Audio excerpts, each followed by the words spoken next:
Point of view is right, yeah. And so we're going to talk about point of view a little bit today because everybody has a different point of view, don't they? And sometimes when we don't understand somebody else's point of view, it can make a conversation difficult, or it can hurt people. It can close doors for us that we should be experiencing as open. Let's see if I can get this thing to work. Uh-oh. Just a second. What? You have to turn it on and off? Okay. Oh, yeah. Oh. So finish this phrase. Beauty is in the eye of the beholder. Can somebody think of something as beautiful and somebody not? Think of something, actually, that you think is beautiful that somebody else perhaps does not. It doesn't have to be beautiful. It can be something you just like. Is there something you like that nobody else likes or that a few other people like? Or I like durian and I think it's disgusting. Sure. There's a kind of fruit that I like that Brenda doesn't like. I don't prefer football. Anybody here like football? Yeah? You like football a lot? I don't prefer hockey. Anybody else like hockey? Yeah, I don't prefer sports. Does anybody like sports? You like riding bikes? I don't prefer riding. I like riding unicycles better. Yeah, I mean, it's a very, the world is our subjective place to experience, or it's objectively a subjective place. And so I want to talk about just, we're going to list a few of these common disagreements real quick. Presidential candidates. Just keep your eyes on the bottom there. Is that something people debate about and have lots of opinions about? You ever been in an argument about presidential candidates? Have you ever heard somebody say which candidate they wanted to have in office and you rolled your eyes? Ugh. Which one of you was right? Well, of course you were. In your perspective, right? Does that make you right, though? History shows that some of the presidents we probably shouldn't have elected. I'm not going to say anything about our current president, but if you look back through history, there's some that have a reputation for being ones, oh, we wish we hadn't made that decision, right? Is that true? Maybe the other guy would have been a little better for our country and people. How about gun control? I've had conversations about this recently. I've got my own opinion about it that I won't necessarily share here, but and other Christian people have just the opposite opinion of the one that I have about gun control. Which one of us is right? I am, right? Animal testing, where they try makeup on rabbits and see if it irritates their eyes, or where they try a new vaccine in a monkey, or things like animal testing.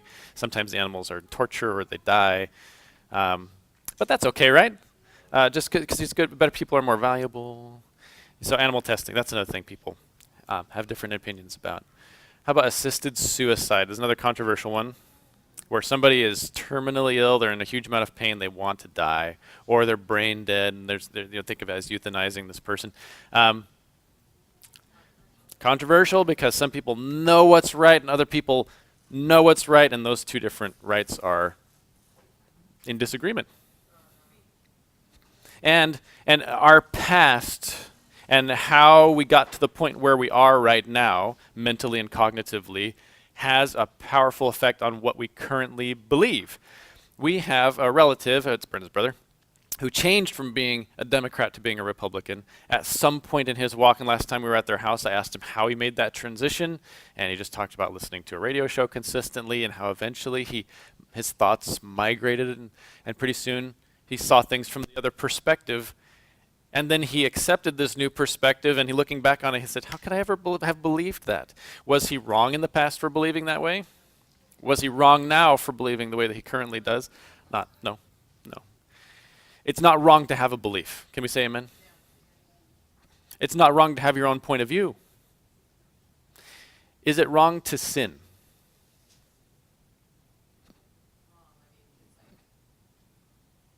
Because sinning, or having a broken relationship with God, is the result of generations of lies that we believe.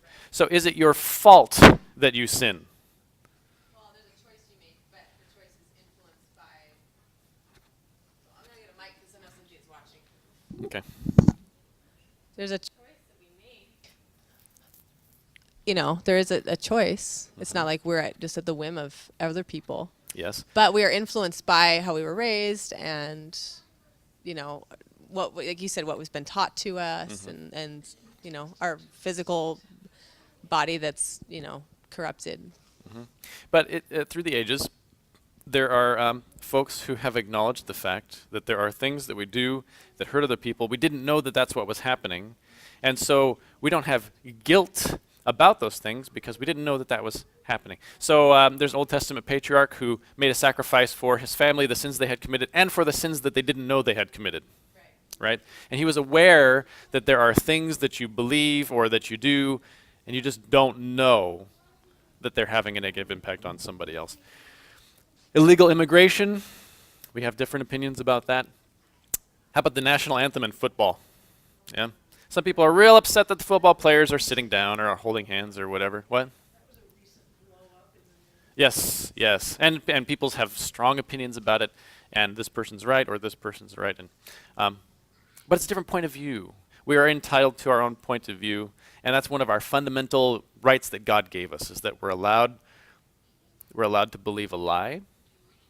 He's not going to force us to understand the truth, but he is always driving us toward the truth. So ultimately, who's right? God's right, and he'll try to draw us into the truth. Now, Jesus had the experience of having a perspective of this planet that the people around him had they had a very different experience and perspective of the same set of circumstances. And he goes into a lot of work while he's here trying to help them to understand the difference between what they were living and what they could be living. So in Matthew 5:20, he says,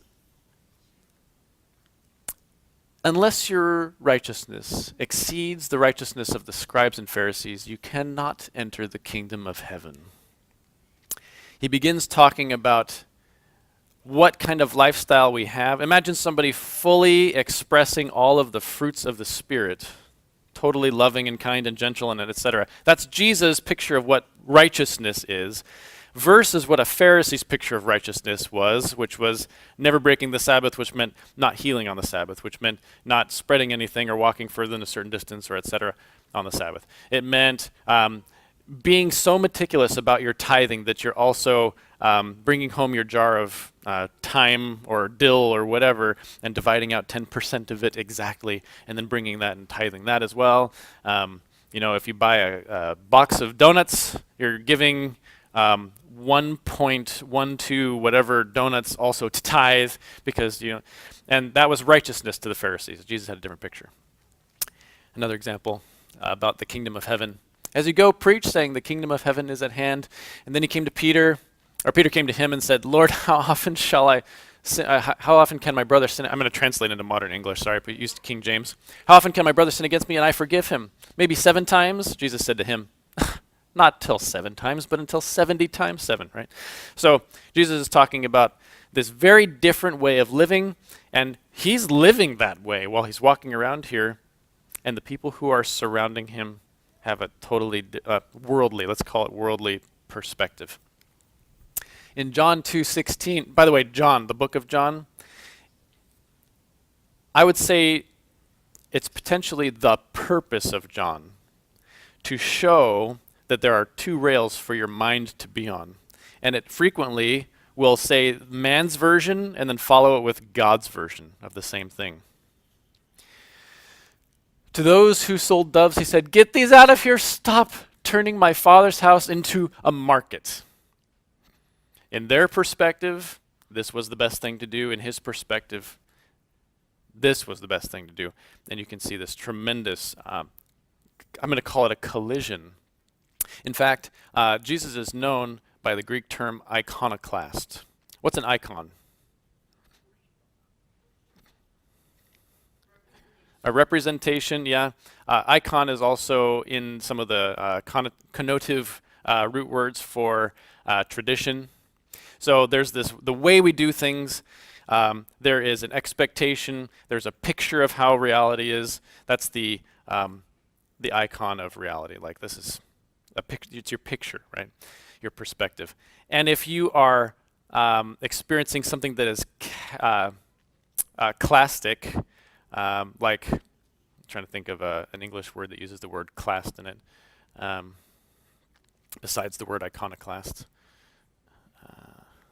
I know there's some volcanic words that they use the word class, but I can't remember. A pyroclastic flow. So pyroclastic flow is a bunch of rocks that are almost on fire roaring down the side of a mountain. That's a pyroclastic flow. And pyroclasm is a fire destruction kind of an experience. So if Jesus was an iconoclast, he was destroying their picture of reality. He was taking traditions and blowing them up. He was walking through places where certain expectations were had, and he was just laying them to waste. He went to the market, and he said, "This isn't a market. This is a house of prayer." He stood in front of a group of people and said, "You've heard it say this. You've heard them teach this, but I say this." And people are like, "What?" That's really different.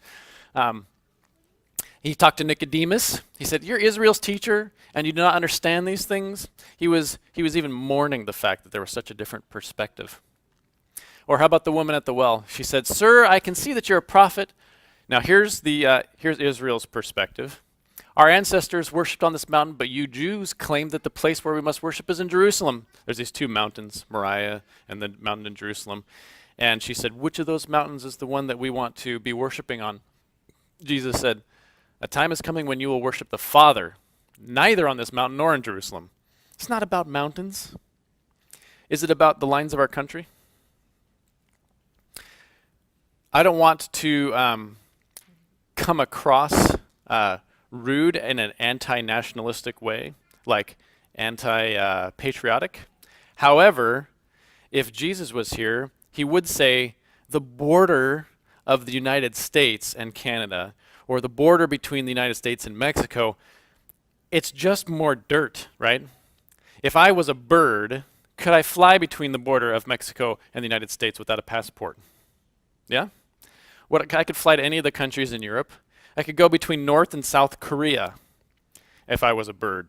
If I was a human, which I am, that'd be a little more difficult because there's all this meaning and stuff that we've superimposed on our landscape that makes it into like a national security issue if I walk a little too far in this direction, right? God doesn't care about all those borders and things. He doesn't want us necessarily to be like the United States is the best and we have to make America great again and that kind of thing. Instead, he said, let's talk about the world, the people who live there. So he was iconoclastic. Here's a nice quote from Bram Cohen. "I can come off pretty arrogant, but it's because I know I'm right."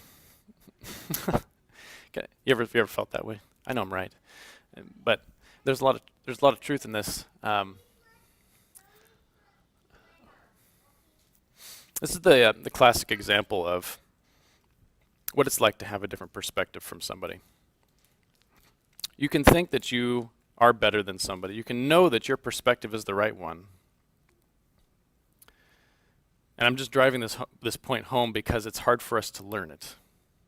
Sometimes we'll come to a sermon and we think, I wish that this person was here to hear this sermon, and we forget to think, what is it that I need to learn from this sermon? I've done that.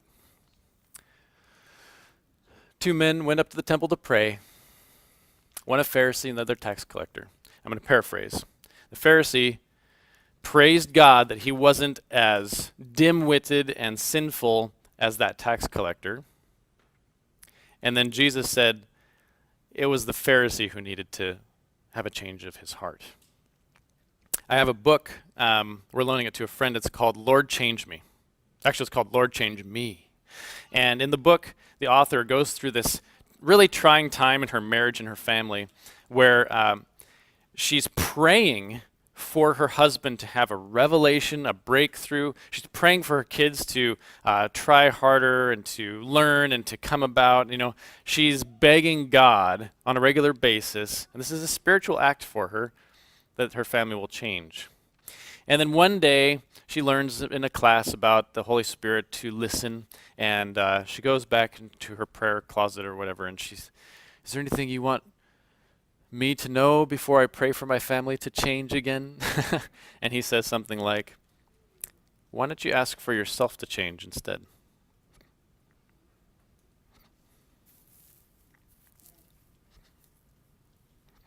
It was a challenge for her, but soon her prayer was, Lord, don't worry about changing them. I know it's them and their business. Change me so that I can be a source of inspiration for the people around me. Change me so that I can be content in all situations. Change me so that I can admit when I'm wrong and be the first to apologize. Change me when, and so she began praying that way. The whole book is about that, and the whole book is designed to help to change our perspective from being one of Lord, change them to Lord, change me. Anybody here benefit from a change in perspective like that at any point in the past, or maybe should at any time in the future or now?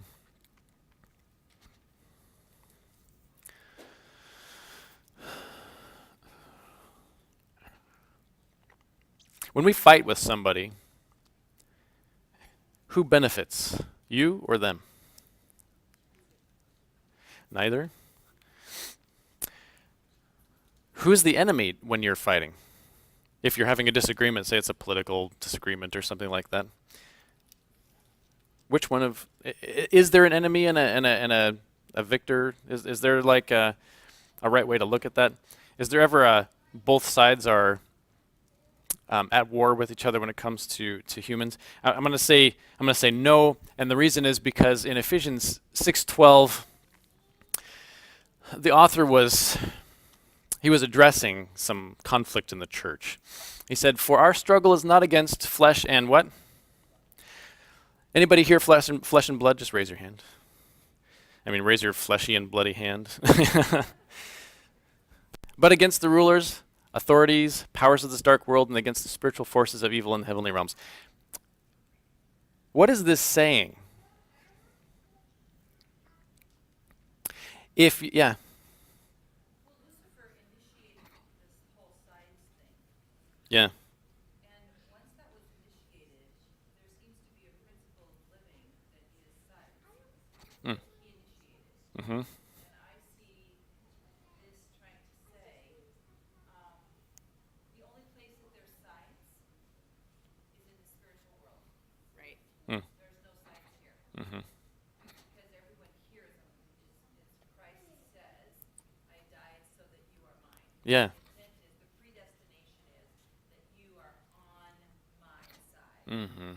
So there's sides in the spiritual realm that Lucifer initiated, but causes us to think because of all that he started Mm-hmm. in the garden. He initiated with Adam and Eve, choose a side, that we think sides. Yeah. Our brains naturally. Who's better? Who's the enemy? We're trying to find that all around us. And Paul is trying to say, what I'd like you to know is the only place there's sides in the spiritual world. Mm-hmm. Sides. So let's say this a different way. Tell me if you agree with this. If it's flesh and blood, you're not at war with it.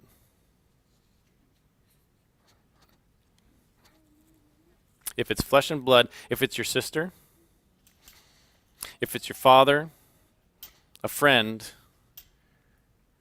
and you have a bitter disagreement and you don't talk for 2 years, was it actually you and that person who are at war? Or is it that you're on the human race side with God, and there's an enemy, Satan, who has somehow tricked you into thinking that you are enemies? What happened? I was going to tell this story, but I'd like you to tell it. No, it's good. We were just laying in bed and we had been bickering. It was in the morning. And it just hit me, like God was just like, boom, this, and I just turned and I go, we're not enemies. Like, when we fight, we lose. Like, and I was like, if I want to win the argument, we need to like work together. It's about us and God versus Satan. And it was just this really clear moment. And it just immediately hit me. And since then, we've been able to catch ourselves if we're having a disagreement and go, wait a minute, we're on the same team. Yeah, we're not at war. Satan's trying to make us think Yeah. that we're at war. And there may be It's some not true. legitimate thing that needs to be, worked through, sure, but the feeling I have toward him changed from you are the problem and I need to fix you. That was a big thing for me. I need to fix you turned into we need to, the root of it. Yeah, my own issues, his own issues, but that God is helping us to be one team. Yeah. And I remember, so after she had that experience, we talked about it and said anytime that we have some kind of disagreement like that, we have to remember this. We're not enemies. We're being tricked into thinking that we're enemies. We're actually on the same team. We can work together and have a good relationship. The next time we had an agreement, a disagreement, or I like to call it an intense moment of fellowship. The next time we had one of those, at some point, I don't know which one of us, but at some point somebody said, wait. And I think it was Brenda, because before she even finished saying what she was saying, I realized, okay, I started to believe that you are my enemy again. It's not true. And that reaction became a habit. And so now, when we start to debate something hotly, we have a recognition that we can work together to come up with a solution. And that is, it's super practical to recognize you're not my enemy. Let's move on. In Ephesians 6:12, okay. So now we're going to break into a couple of little groups. Brenda, why don't you talk with Mindy? Marguerite, Mom, and Robert. Gail, Rod, you can be in your own community right there. I invite you to move in with Robert and CJ. Sean, you can be in a community with the computers if you want. Or somebody can join Sean. Robert, you want to join Sean back there? Okay. So go and stand next to him and then ask each other this question and just come up with your first response and then a second response. And I've got 3 questions like this. So we'll have a little conversation and we'll move on. Not everybody has to share, but I just want you to think about the concept a little bit. Why is this an important concept? Why is the idea that we are actually not enemies, but instead that we are on the same team? We're all humans, and let's let the humans and God be on a team, and let's let Satan be on the other team. And Satan, he's coming over and trying to say, you guys are enemies, and get us bickering with each other and thinking that we should be at war with each other and attacking each other. And then he walks away going, have fun with that one, but then we have this realization. We're not enemies. He just made us think that we are. Why is that an important concept? Go ahead and talk.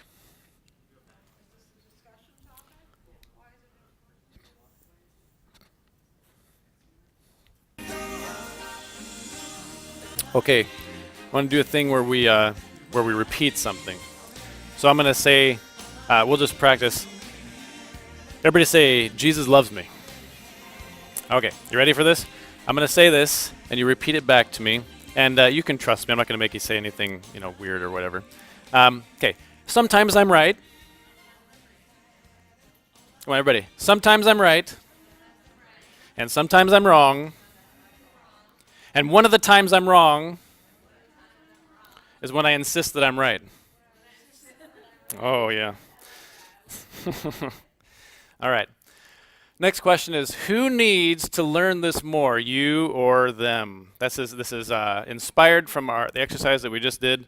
Who needs to learn this more, you or them?